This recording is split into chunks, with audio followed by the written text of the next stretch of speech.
What's the next free-to-play genre? The next free-to-play genre? It's definitely not first-person shooters. I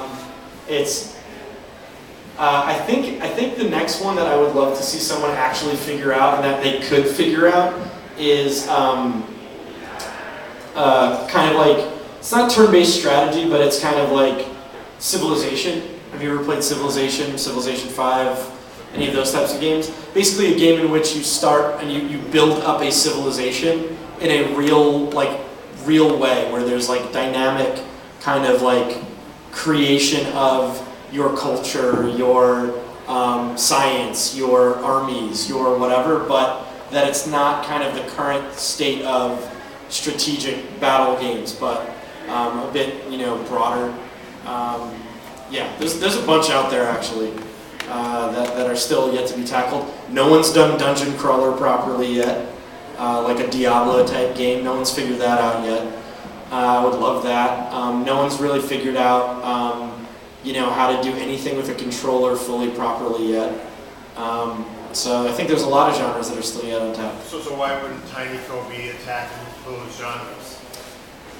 They're hard to tackle. I think TinyCo, we have core competencies, and actually we're working on a game right now that's outside of our core competency. That, in my opinion, we're going to be announcing it soon, so stay tuned. But we actually are doing a game that is, in my opinion, a brand new genre that isn't on mobile right now. And there's not many, it's very new, very different.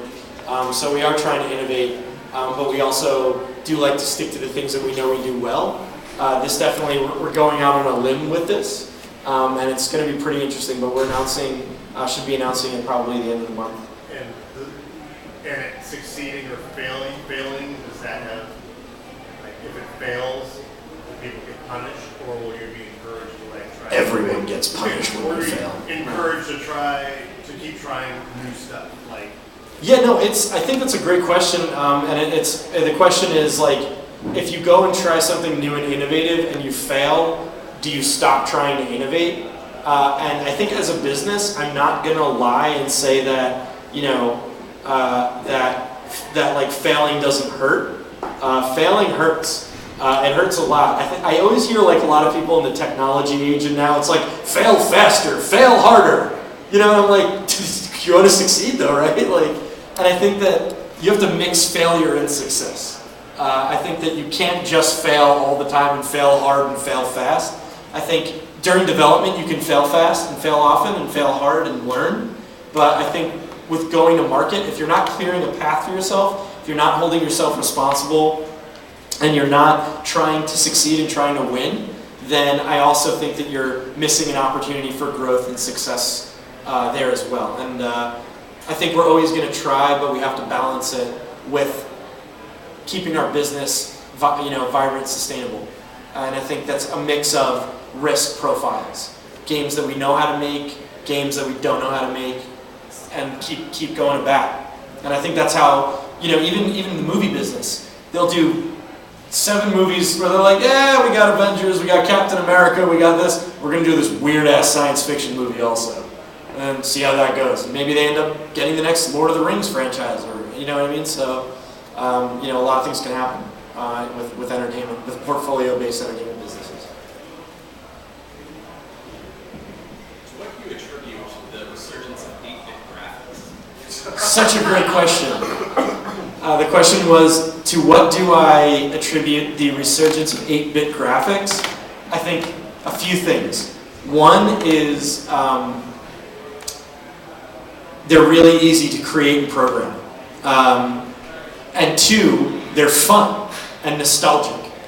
And they're still great representative iconography. So you can actually create the feel of a whole world in 8-bit. And you understand the way visually that you understand it, that your mind understands it. You see the whole world, you imagine the richness of the world. It's just representative in 8-bit. And then, but you don't have all the overhead of 3D, which is just an insane amount of overhead. And the minute you enter the 3D realm, your brain goes, oh, so this is supposed to look like reality. And then they're like, how much more can we go? How much more? How much better can we make the visual fidelity? and then you're like fighting a uphill battle to, nowhere. So I think 2D illustrative styles and a lot of 8-bit you find because I actually think 2D illustrative styles, you can do way more variance in style than you can with 3D. Like there's a billion different types of art styles out there that haven't been tapped yet for games.